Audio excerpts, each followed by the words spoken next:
build a hotel in downtown Dallas that's going to cost $550 million, and the city of Dallas is going to own it. So I was like, what do you got to do to run for city council? So I ran for city council.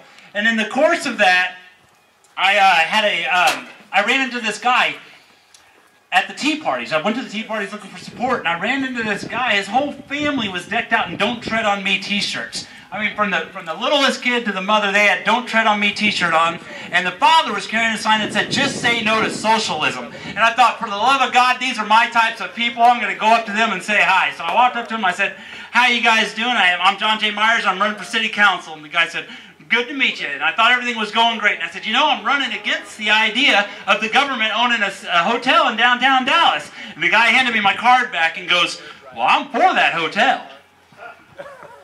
It was at that point that I knew that we really had our work cut out for us. The guy apparently must have been a Republican, because Democrats tell you when they're going to steal your money. You know, while I'm giving this speech, I want you guys to know that during the time period that I'm giving this speech, I will have saved or created over 35,000 jobs. It is up to you to prove that I did not.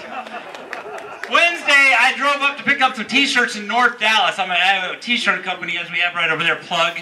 And so I went up to pick up some t-shirts in North Dallas, and when I got up there, they told me it was going to be 30 to 45 minutes before I could pick up the t-shirts. Well, I said, well, shoot, I was wanting to get a haircut anyway, so I went ahead and I punched in barbershop on my computer, and I went to the nearest barbershop. When I got there, it looked exactly like the barbershop from the movie Barbershop, if any of you are familiar. And there was kind of a fight about which one of these barbers was actually going to take this guy. So I sat down in the chair, and twice the guy asked me, he said, what do you want to hear? You know, how are things going? You know, the standard barbershop rhetoric. And finally I said, you know what? It's a great time to talk about politics. So I said, I started talking about how government is forced and capitalism is actually good. It's corporatism and corruption that is actually bad. And I talked about bringing our troops home. And I talked about why terrorists hate us. I talked about the Federal Reserve Bank. I talked about Louis Farrakhan trying to connect here. I said, Louis Farrakhan gave a speech on the Federal Reserve Bank, and I pretty much liked what the guy had to say. I gave my analogy on how government can't give money to a single black mother without taking money from a single black male who kept it in his pants. Where are the kids at, actually? All right, cover your ears whenever I raise my hand, because this isn't going to go well. Okay. So, by the time I was done talking, I was speaking loudly, and I was talking to everybody. I was talking to every barber across the way, and everybody was listening to me. They were going, right on, man. And that was just what everybody said consistent down the thing. They liked me. They really liked me. But the thing is, more important, they liked the libertarian philosophy. They didn't know they were learning it, and they thought they were having a discussion, a fun, thoughtful discussion about how government sucks. When I stood up, I had my libertarian t-shirt on, and I said, here, you guys should check out the Libertarian Party. And they were like, oh yeah, and then I overtipped the guy, and then I found out I got a ridiculous haircut. Most people who are exposed to libertarianism get it and understand it. We should be seeking opportunities to explain our point of view. You'd be surprised how many people agree with you. So this this trip to the barber shop actually worked out. These people understand us. Everybody understands us if we just have a time to explain our points. If you just have time to say less government is bad, or more government is bad. Now, how would a pseudo-libertarian handle this?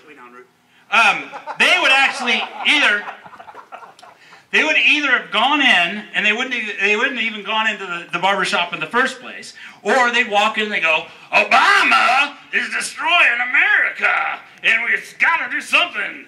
And I think you can imagine what the result of that would be. At best, they would have thought, this guy is a butthole, and I'm not going to listen to the word he says. And at worst, they might have cut, his hair might have not have been the only thing that got a cut. Anyway, I am not against Barack Obama. I am for freedom. I do not believe that one man from Chicago has suddenly taken control of the United States and is single-handedly destroying the country. I know that, like the Republicans, he is using both hands. I do, however, see, it's funny, right? You guys can use these. I know we're trying to spread liberty here. All right, I do, however, believe that lobbyists and money control our country, that banks and big insurance, the military-industrial complex, etc., have so wrapped their tentacles around their politicians that the interest of the average American is no longer on their mind. After all, one party hired Ben Bernanke A man who 2 months before one of the greatest financial collapses in our nation's history said everything was fantastic. Well, everything wasn't fantastic. So this guy didn't know what he was talking about. But these people, the next group in power, hires the same guy. Okay? Well, somebody wants this guy in power, and it's not the American people.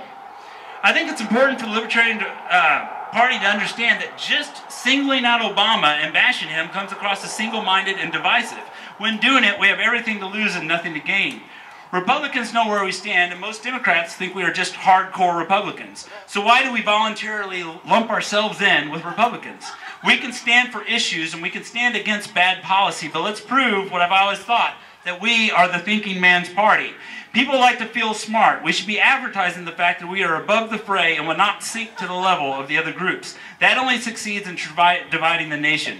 If Americans can be divided, if the media can put you in a box, and if that box can be characterized, then we'll be playing by the media's rules, and we will never win.